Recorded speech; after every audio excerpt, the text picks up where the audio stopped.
Genesis 38. I really appreciate your prayers as I'm preaching this morning, because it's a tricky one. It's a tricky one. Now, focus of Genesis chapter 37 through to the end of chapter 50 is almost completely on the personal life of Joseph. Last time, Tony took us through the events of chapter 37, which culminate in Joseph being callously sold into slavery by his half-brothers. But surprisingly, the next time we read about Joseph is not in chapter 38, it's not the next chapter, it's in chapter 39.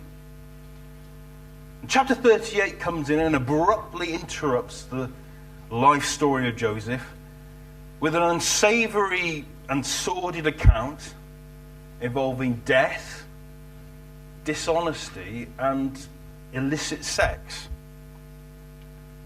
And the obvious question when reading a chapter such as this is why? Why is it here? Why did God inspire Moses? Moses wrote the first 5 books of the Bible. Why did God inspire Moses to write about such events? What are we supposed to take away from them?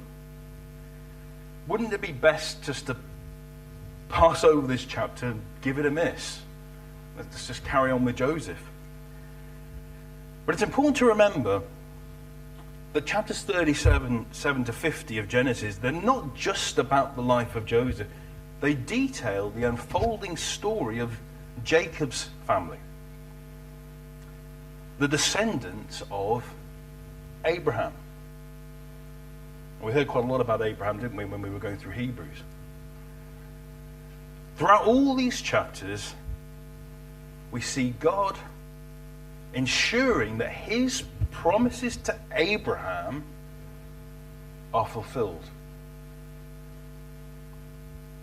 Now, I believe that all Bible events are history. They are a historical fact. They really happened. However, like most Old Testament narratives, Genesis 37 has a structure that's similar to that of a modern-day novel or even a film. The first few verses, first 6 verses, they provide the background to the story. They introduce the setting. It's a place called Adullam. And the main characters who play a significant part in the plot. And like most stories, there are central characters, there are key characters.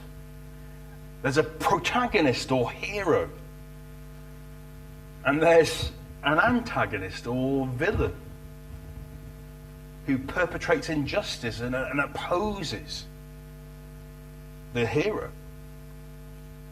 There's a crisis which creates dramatic tension that builds until a climax is reached. A point of maximum peril, if you like.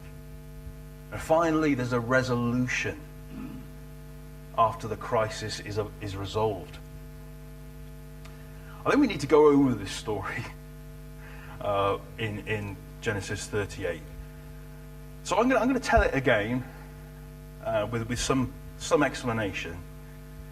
The story begins with Judah, one of Jacob's sons, moving away from his father's family and making a home amongst pagan tribespeople.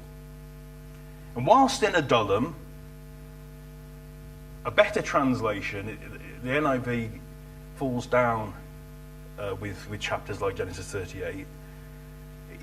It makes it sound like, he married this woman and they had a lovely wedding. And no, a better translation is that Judah saw and took a Canaanite woman as his wife. He saw her, he took her. And he had 3 sons, Onan, and Shelah. When was old enough, Judah chose Tamar, who was most likely, we don't know for sure, but was most likely a Canaanite girl, he chose Tamar to be his eldest son's wife. Now, Tamar is the protagonist of the story. That might sound shocking. She's the protagonist. She's a surprising and unlikely heroine. And Judah is the antagonist or the villain. Now, I will clarify that later. We don't know how long was married to Tamar before God brought his life to an abrupt and premature end because he was evil. And this is the start of the tension building crisis. The tension building up to a crisis in the story. Judah's second son, Onan, had to take on the responsibility of raising up children in his dead brother's name. Now this custom, it's quite complicated. It's known as levirate marriage. It's nothing to do with the tribe of Levi. It's known as levirate marriage. It was effectively the law of the land. It was effectively the law of the land. Onan was expected to marry his deceased brother's wife. He was expected to marry Tamar. The first male child resulting from that marriage would belong to the deceased brother, not to Onan. It's very peculiar, but that's how it was. The inheritance rights that had once belonged to Tamar's first husband, would be passed on to her son, even though he biologically belonged to Onan. Now, when Judah died, the biggest portion of his estate would go to Tamar's son. He would then be able to financially support Tamar in her old age. So you see, levirate marriage, peculiar though it sounds, ensured that deceased brothers were honoured, their name carried on, their widows were cared for, protected, and their land was kept within the family. And this custom eventually became a part of the civil law of Israel. You can read about it in Deuteronomy. So Onan married Tamar as the law and his father instructed him. However, whenever they had marital relations, Onan made sure that Tamar did not become pregnant. He made sure of it. The text is a bit more explicit about how that happened. What he does to Tamar is so evil in God's sight that God brings his life to an abrupt and premature end. So he meets the same fate as his older brother, Judah is now left with one remaining son, Shelah.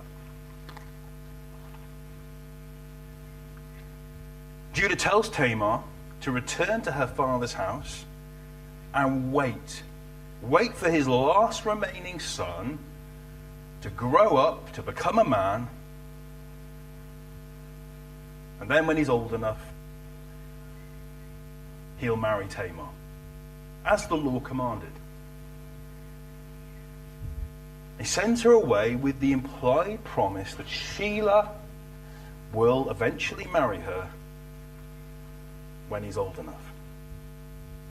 But as the years go by, it becomes increasingly obvious that Judah has no intention whatsoever of keeping his promise.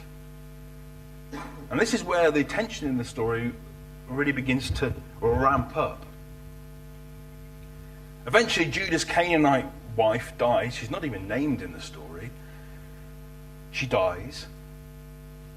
And after a period of mourning, Judah gets into the sleazy habit of liaising with Canaanite temple prostitutes. And one day, upon hearing that her father-in-law is in town, Tamar removes the widow's garment she's been forced to wear for all these years, disguises herself as a temple prostitute, and waits at the gate of Enaim in the hope that as Judah passes by, he takes notice of her. She obviously knew his habit, the habit he'd got into. Not recognizing her, believing Tamar to be a temple prostitute, Judah negotiates payment for sexual services. He agrees to leave 3 personal items in Tamar's possession as a pledge of future payment. He's obviously not got his wallet with him at the time. And these were his signet ring, a cord, and his staff. These were very significant items that signified his identity and authority. But he's willing just to hand them over as a pledge for future payment. These were the ancient equivalent of a driver's license or a passport.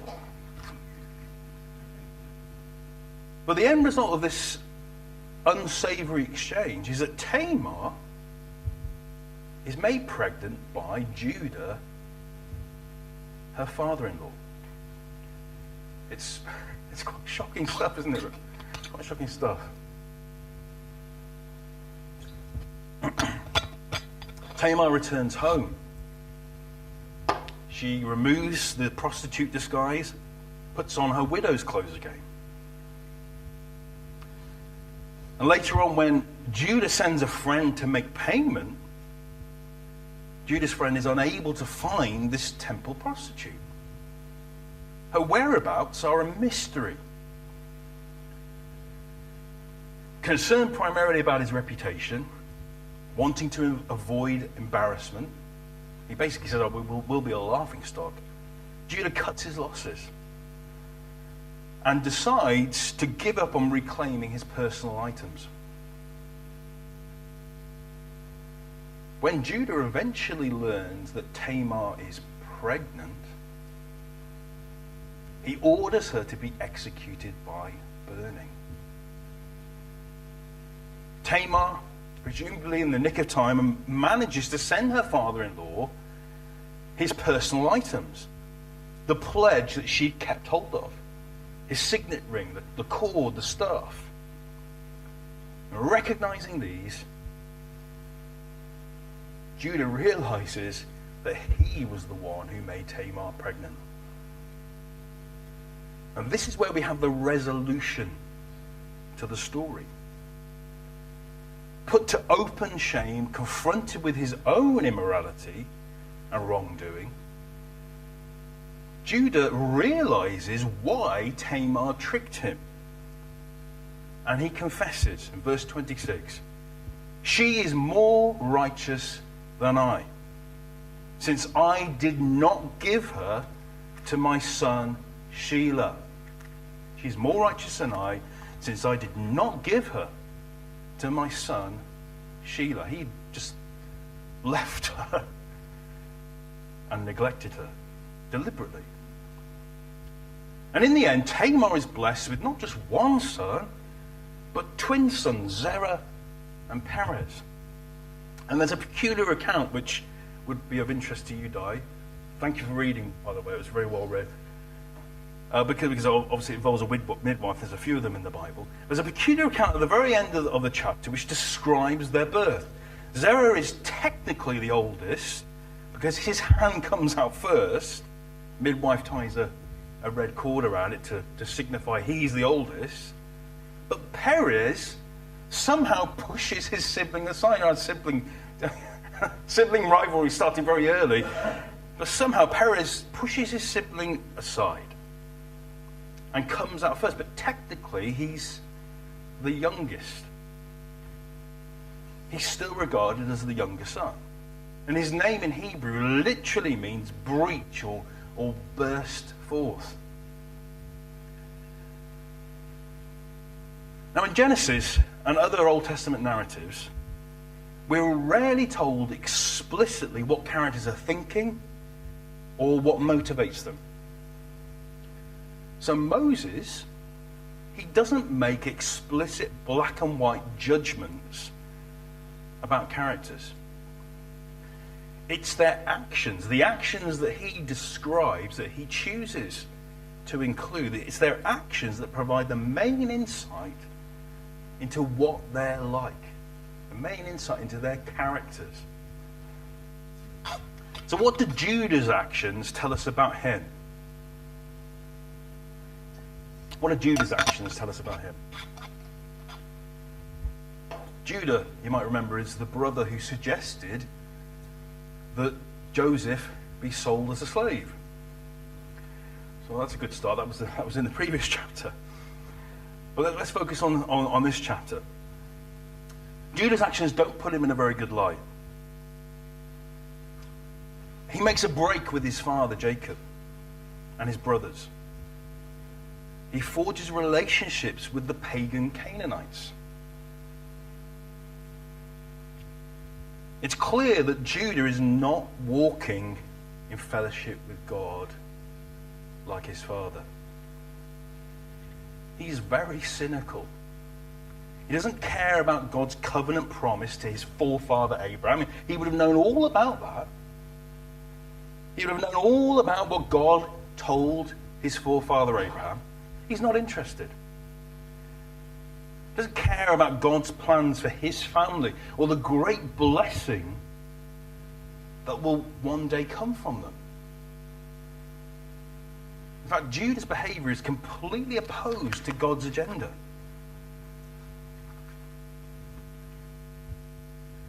Now, as I said, the best translation of Judah marrying his Canaanite wife is Judah saw and took a Canaanite woman. His choice of wife is purely based on the physical. He's a carnal man. He's a lustful man. And Judah completely fails as a father because of the behavior of his first two sons was evil. He was an immoral man. His sons followed in his footsteps. They were immoral men. We don't know what was guilty of. He must have given Tamar a hard time, though, being married to an evil man. But Onan, the second brother, we know from the text that he was selfish and greedy. He cared more about getting extra inheritance than about honoring his dead brother and ensuring that Tamar was provided for and protected. And Judah, he fails to make the connection between his sons' sins and their untimely deaths. Now, I suspect that living amongst Canaanite tribespeople had made him superstitious. You live amongst the people, you start to become like them, start to think like them. So he chooses to blame Tamar for the deaths of his sons, preferring to believe that she's either cursed or a witch. Now the text doesn't directly say this, but I think it's implied. He then disregards the law of the land, the law of levirate marriage, and shows himself to be very dishonest and callous. He promises, this is a woman who's been bereaved twice and lost two husbands, who is childless. And he promises Tamar that his youngest son, Shelah, will eventually marry her, and then he sends her back to her father's house. He lies to her. It's a barefaced lie. He lies to her and sends her away out of sight and out of mind to live the rest of her days as a childless widow. He fails in his responsibility to provide and care for her. Now, after the death of his Canaanite wife, Judah shows himself to be profane and impulsive, debasing himself with temple prostitutes. And finally, he shows himself to be a cruel hypocrite, a cruel hypocrite. After learning that Tamar has become pregnant through immorality, he's very quick to condemn her to a barbaric and disproportionate punishment, worse than stoning, being burned to death, despite the fact that he's guilty of the same sin and worse. By commanding that Tamar be publicly burned, Judah is effectively sentencing himself to death. He's guilty of the same. He's guilty of far worse. What about Tamar? What do her actions tell us about her character? Well, Tamar's actions prove her loyalty and faithfulness. That might seem surprising. They prove her loyalty and faithfulness. She remained loyal and faithful to her first and second husbands, and Onan, despite them mistreating her. After their deaths, she obediently and patiently waited years in the hope of marrying Judah's third son, Shelah. By law, Tamar was entitled to marry Shelah. Now, presumably, she could have gone off and married a Canaanite and had children with them.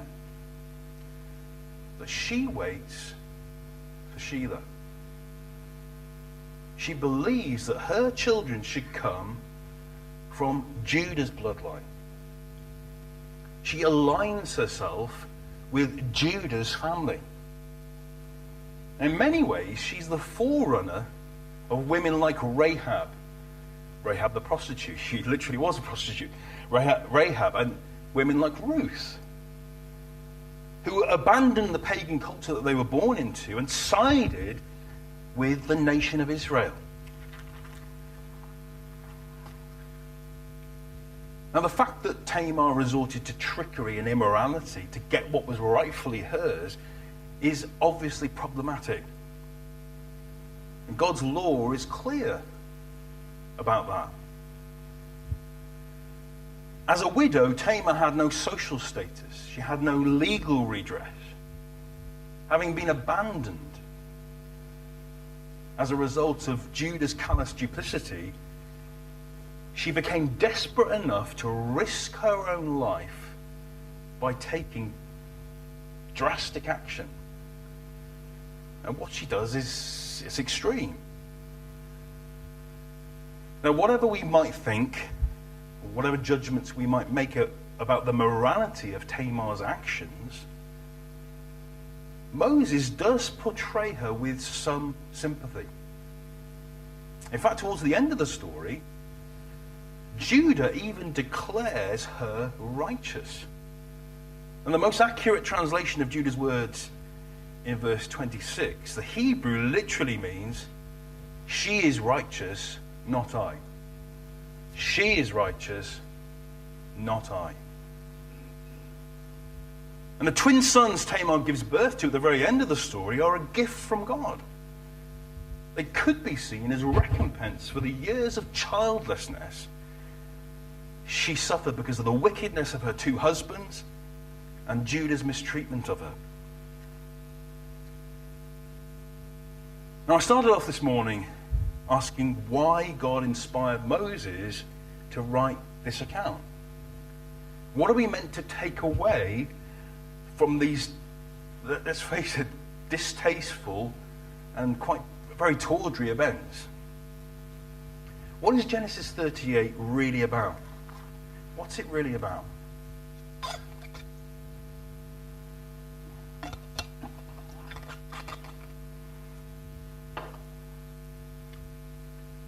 It's about God's amazing grace. It's about God's amazing grace in using sinners to accomplish his good purposes. Now, we spent weeks, didn't we, going through the heroes of faith in Hebrews 11. Most of the men and women listed in that chapter were deeply flawed, messed up, broken sinners. Look at Abraham. He lied. Not just once, on more than one occasion. He deceived. He was sexually immoral. But he trusted God. And God, in his grace, used him. Look at Jacob. He lied and deceived and was sexually immoral, but he trusted God. God, in his grace, used him. It's no different with Tamar. She used deception. There was sexual immorality, but she trusted God, and God, in his grace, used her. Through her determination to have children, she secured Judah the highest honor, the honor of being the ancestor of Jesus.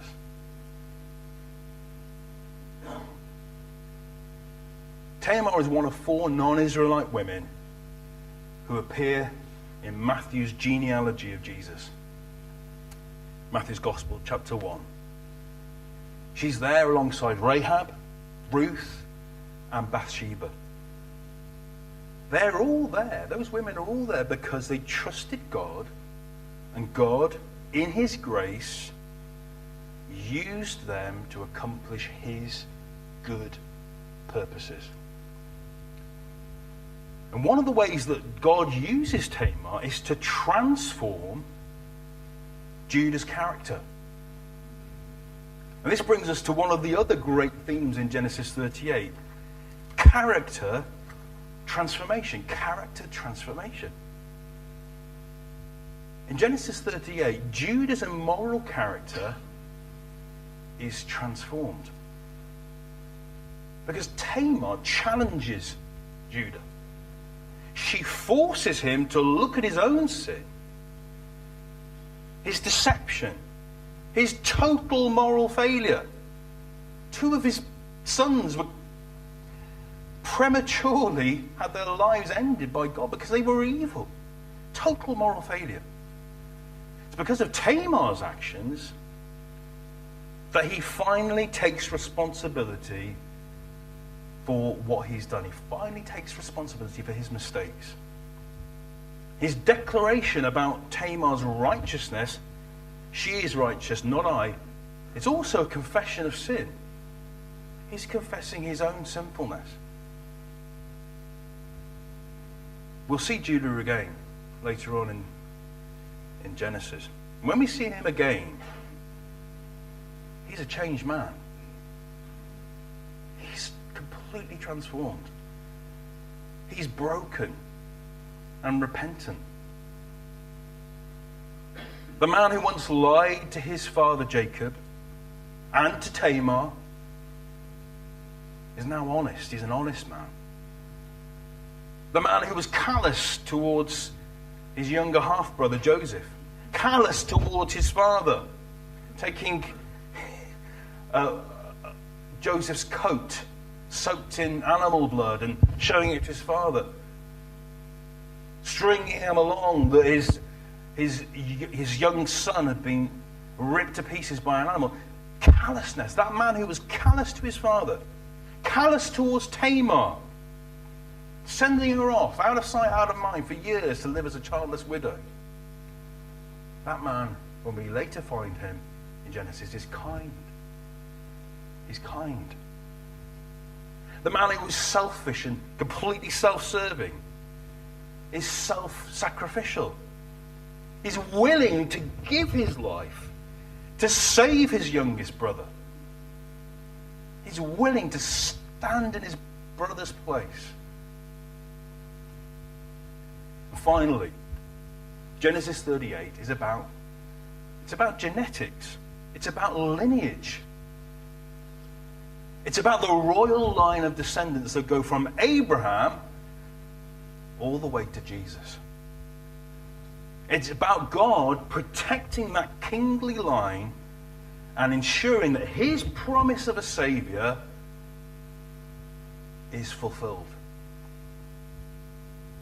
Which brings us back to the birth of Tamar's twins. Zerah and Perez. Those twins mark Judah out as the son to succeed Jacob as the leading patriarch. Later on in Genesis, you realize that he has become the leader. He's become the spokesperson for his brothers. And at the very end of Genesis, Jacob, his father, bestows on him the blessing of kingship. Kingship.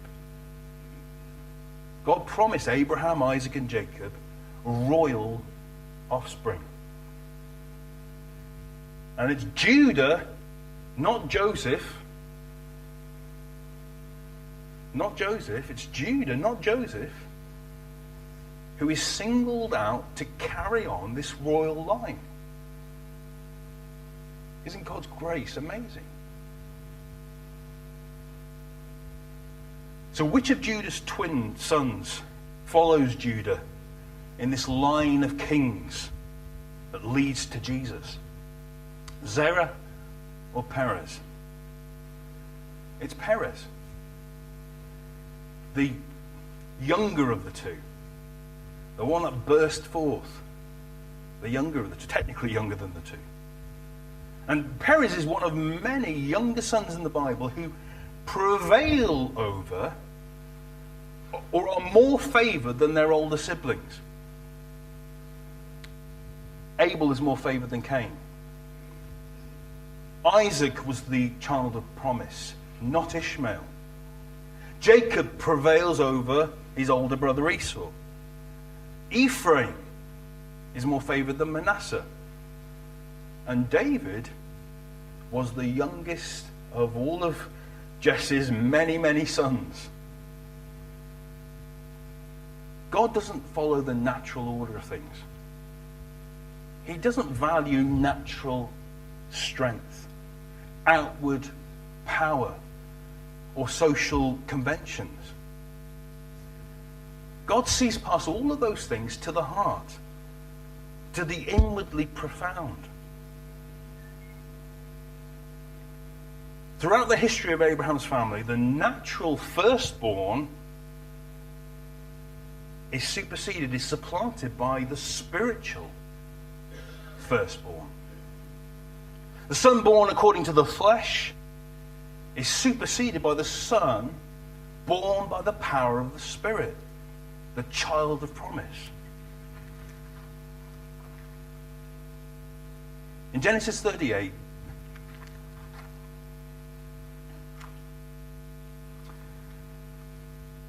at the start of Genesis 38, Judah lost 2 of his 3 sons because of their evil behavior. He probably, had he not been stopped in his tracks, he probably would have ended up losing his youngest son Shelah too. As a result of Tamar's actions, Judah ends up with not just one heir, 3 heirs. Shelah, who survives, Zerah, and Perez, all of whom are descendants of Abraham. But only one is the child of promise, Perez, the youngest. The descendants of Perez include Boaz, the husband of Ruth, the Moabitess. Great kings like David, Solomon, Hezekiah, and Josiah. And the greatest king of all, the Lion of Judah, Jesus, the King of kings and the only Saviour of sinners. Where sin abounded, grace did much more abound. Amen.